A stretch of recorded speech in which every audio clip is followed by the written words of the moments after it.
रुपए की लूट हुई थी और हत्या हुई थी। इस बीमारी में कोई भी लज्जा की बात नहीं है, कोई हीन भावना की बात नहीं है। इस बीमारी में यही समझदारी है कि हम जो बचाव के तरीके हैं उनका उपयोग करके हम संक्रमण से बचे रहें। और अगर उसके बावजूद भी अगर कभी आप काम धाम कर रहे हैं और आपको ऐसा लगे कि कोई लक्षण आ गए हैं तो तत्काल अपनी जांच करवाएं। जांच की व्यवस्था और इलाज की व्यवस्था सरकार के द्वारा उत्तर प्रदेश में बिल्कुल निःशुल्क है, चाहे उसमें कितनी भी महंगी दवाओं का इस्तेमाल क्यों न करना पड़े। तो इसलिए कोई संकोच न करिए, तत्काल जांच करवाइए और अगर किसी दूसरे व्यक्ति में लक्षण आए हैं तो उन्हें भी मदद कीजिए, उनकी भी जांच करवाने में मदद कीजिए। किसी प्रकार की शंका हो तो हमारे हेल्पलाइन नंबर 1800 180 5145 पर फोन करके सलाह प्राप्त करिए। आज माननीय प्रधानमंत्री जी ने 8 राज्यों की समीक्षा की थी, जहां की स्थिति कुछ खराब हो रही है या जहां केसेस बहुत ज़्यादा बढ़ रहे हैं। सौभाग्यवश उनमें उत्तर प्रदेश नहीं था और ये संभव हो सका है आप लोगों के सहयोग के कारण। आपने जो सहयोग किया है, जो आपने सावधानी बरती है, जो आपने इस बात का ध्यान रखा है कि प्रदेश में संक्रमण न बढ़े, इसका ये परिणाम रहा है कि हमारे प्रदेश में संक्रमण अभी भी नियंत्रित है।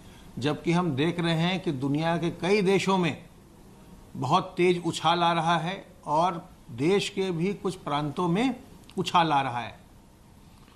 हमारी जो पॉजिटिविटी रही है वो मई के महीने तक, जब मार्च में संक्रमण पहले आया था तो मई के महीने तक का अगर हम देखें तो हमारी पॉजिटिविटी रेट 3.3% थी।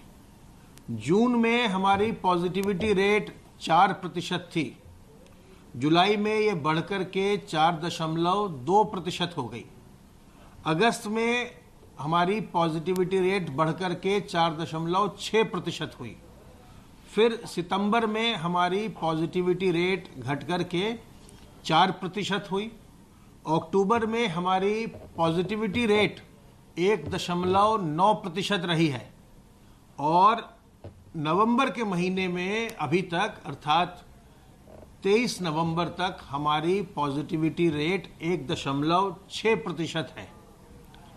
तो इस प्रकार से प्रदेश में संक्रमण अभी नियंत्रित है। ओवरऑल अगर हम देखें, आज तक की अगर हम पॉजिटिविटी देखें तो प्रदेश का आज तक का जो हिसाब किताब बनता है, हमारी पॉजिटिविटी रेट 3.2% है।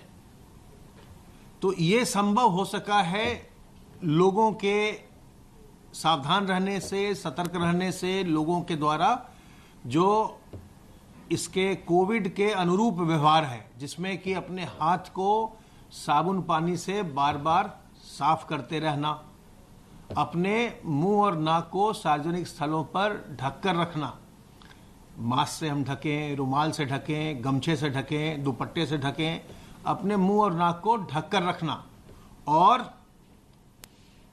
लोगों से 2 गज की दूरी बरकरार रखना।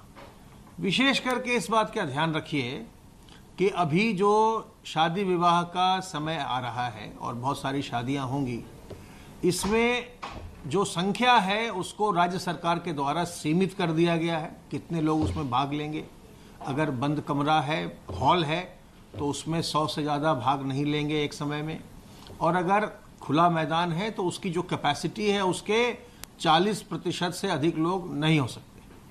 तो इसका विशेष ध्यान रखिएगा, इससे संक्रमण को रोकने में सहायता मिलेगी। ये लोगों के जन स्वास्थ्य के, लोक स्वास्थ्य के हित में ये पाबंदियां लगाई जा रही हैं।